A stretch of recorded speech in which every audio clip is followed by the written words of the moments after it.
Hindi mataas talaga yung aking sugar. Diagnose ako na approximately 300 plus yung aking blood sugar. Talampakan mo parang namamanhid. May mga pagkakataon din na sumisikip ang aking dibdib. Ako si Cielo Marquez. I am 57 years old at taga Pateros. And currently, I'm working as a Corporate Communications Officer sa isang mutual benefit association. Actually, ang aking health concern, other than being hypertensive, ay medyo mataas. No? Actually, hindi lang medyo mataas, kundi mataas talaga yung aking sugar. Pre-pandemic, when I had my blood count, na-diagnose ako na approximately 300 plus yung aking blood sugar. So, syempre hindi siya maganda, di ba? So, and then nagkaroon ng pandemic, so hindi rin naging available yung mga clinics ng mga doctors.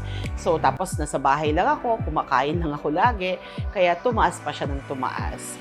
And later on, naramdaman ko na yung mga symptoms ng parang pre-diabetic patient, no? So, kinabahan na rin ako. Nung malaman ko na mataas ang aking blood sugar at syempre hypertensive din ako, may kasama na rin kabayon.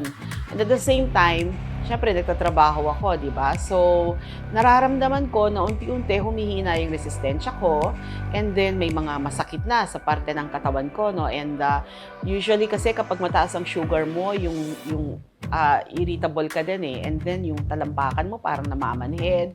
So lahat yan nararamdaman ko. And may mga pagkakataon din na sumisikip ang aking dibdib. So nahihirapan akong huminga, especially kapag medyo stress na ako sa trabaho. So kinabahan na rin ako, no? Nagpatingin ako sa doktor. May mga binigay namang gamot, pero yung gamot na binigay, parang feeling ko ang bagal naman ng epekto sa akin, no? Hindi masyadong nakatulong. Isang araw, while I was browsing Facebook, ay nakita ko ang isang advertisement or isang ad ng Flavomix. So, nakita ko may testimonial, may video, nabasa ko. At naging interesado ako because medyo namumroblema na nga ako nung panahon na yon dahil sa sobrang taas ng sugar ko. And binasa ko siya. So, nakita ko yung mga reviews, magaganda yung mga reviews. And I decided to try Flavomix. So, nag-order ako online and siguro in just 1 week, dumating yung bottle sa akin at nagsimula na akong mag-take ng Flavomix. Nagpapasalamat ako na na-discover ko ang Flavomix kasi para talaga siyang milagro. Actually, yung isang testimonial video na napanood ko, sinasabi nung patient, milagro talaga ang Flavomix sa kanya. And true enough, sa akin din, ganun din yung nangyari. Because at a week after I started using Flavomix, nakaramdam na ako ng paggaan ng katawan ko, nagiging energetic na ako, tapos yung pamamanhid ng talampakan ko, biglang nawala. And patuloy ko siyang iniinom until now, siguro magto 2 years na akong umiinom. One time, actually, medyo kabado na ako kasi nun magpatingin ng blood sugar, no? So, hindi pa ako nagpapa-check up. But 1 month ago, nagpa-check up ako and lo and behold, ang aking blood sugar ay nasa 100 na lang.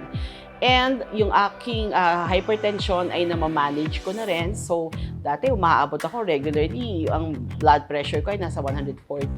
Pero ngayon, nung pag nag-check ako, ay nasa 110 na lang siya, 120.